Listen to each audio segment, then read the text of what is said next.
ውድ ተመልካቾቻችን ቅዱስ ጳውሎስ እንዳለ ዕለት ዕለት የሚከብድብን የአብያተ ክርስቲያናት ሁሉ ሐሳብ ነው። በእኛ ቆሮንቶስ ምዕራፍ 11 ቁጥር 28 እንደተመዘገበው ማለት ነው። እኛም ዕለት ዕለት የሚያሳስበንና እናንተንም የምናሳስባችሁ ረዳት የሌላችሁ በሳምንት አንድ ቀን የአብያተ ክርስቲያናትን ጉዳይ አቅርበን የገጠር ቤተክርስቲያኗን እንድትረዱ በአስራት በኩራታችሁ በገንዘባችሁ በማትሪያልም በሁሉም ይህ በቴሌቪዥንና በእማማ ሚዲያ የምናቀርብላችሁ ከቦታው ተቀርጾ የመጣውን ቪዲዮ ይሄው በቤተክርስቲያኗ በተከፈተው የባንክ ሂሳብ ቁጥር በቀጥታ እንድትረዷቸው እንድታግዟቸው ለእናንተ አቅርበናል። አመሰግናለሁ። በስመ አብ ወወልድ ወመንፈስ ቅዱስ አሐዱ አምላክ አሜን። ይህ የምታዩት ቤተክርስቲያን በከምባታ ጠምባሮና ሀላባ ሀገረ ስብከት አንገጫ ወረዳ ቤተ ክህነት ፋንዲዴ መካነ ሰላም ቅድስት ሥላሴ የገጠር ቤተክርስቲያን ስትሆን በ1939 ዓመተ ምህረት የተመሰረተ አባቶቻችን በሰዓት ክዳን ቤት የመሰረቱት በ49 ዓመተ ምህረት ቆርቆሮ ቤት ተሰርቶ እንጨት ወርቆ ሰበረና ዛኑ ፈረሰ። አሁን የምታዩትን ይህንን ህንጻ ቤተክርስቲያን ዙሪያውን ሌላ ቤተ እምነቶች የከበቡን ስለሆነ ማናችሁም የኦርቶዶክስ ልጆች ውጭም ውስጥም ያላችሁት ቢትረዱን ከእግዚአብሔር ተስፋ ታገኛላችሁና እርዱን ብለን እንጠይቃቸዋለን። አሁን ያለንበት ፋንዲዴ ቅድስት ሥላሴ ቤተክርስቲያን ግቢ ውስጥ ነን።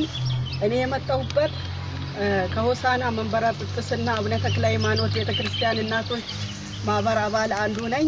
ብዙ ታምራትና ብዙ ታሪክን መምጣት ከጀመርን ወዲህ ያየንበት ደብር ነውና በመላ ዓለም ላይ ያላችሁ የተዋሕዶ ልጆች የህንጻውን ስራ በማፋጠን የበረከቱ ተካፋይ እንድትሆኑ በቅድስት ሥላሴ ስም ማጸናችኋለሁ።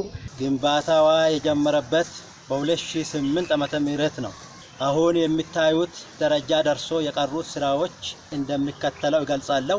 አንድ ኮርኒስ ስራ፣ ኮርኒስ ውስጡ በሙሉ 560 ካሬ ሲሆን የአንዱ ካሬ ዋጋ በዋንዛ እንጨት 6500 ብር ሲሆን 3,640,000 ነው።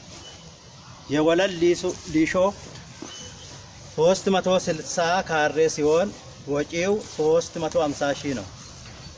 በረንዳ ሴራሚክ 200 ካሬ ሲሆን የአንዱ ዋጋ 2,000 በድምሩ ወጪ 400,000 ብር ነው። የመቅደስ በር ብዛት 3 የአንዱ ዋጋ 100,000 በድምሩ 300,000። የውጭ በሮች ብዛት 3 የአንዱ ዋጋ 285,000 ሆኖ ቀደም ሲል 40% የተከፈለ ሲሆን አሁን ቀሪ ዕዳ 450,000 ብር ነው። የግድግዳ ቻክ 500 ካሬ የሚያስፈልገው የጂፕሰም ብዛት 4,000 የአንዱ ዋጋ 800 ሲሆን በድምሩ ወጪ 800,000 ብር። የግድግዳ ቀለም 400 ጋሎን የአንዱ ዋጋ 3,000 በድምሩ 1,200,000 ብር። የዙሪያው ጥርጊያ ስራ 300,000 ብር ወጪ ያስፈልገዋል።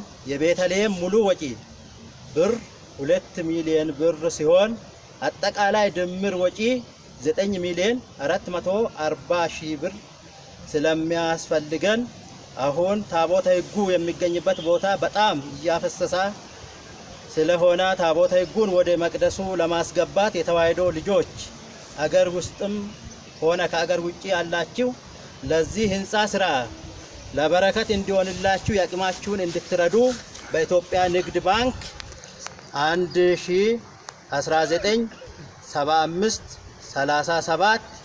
1000-75-37-144 ሲሆን የተዋሕዶ ልጆች አስፈላጊ ትብብር እንድታደርጉን በቅድስት ሥላሴ ስም እንጠይቃለን። ይህንን ያው እንድትረዱ ነው እግዚአብሔር አሳስቡ ስላለ ነው ያሳሰብነው። ያው የሥላሴ በረከት የአብ ጸጋ የወልድ ቸርነት የመንፈስ ቅዱስ አንድነት ከሁላችን ጋር ባያለንበት በውጭ ሀገርም በአገር ውስጥ እንድንሆን የእግዚአብሔር ቅዱስ ፈቃዱ ይሁን። አሜን።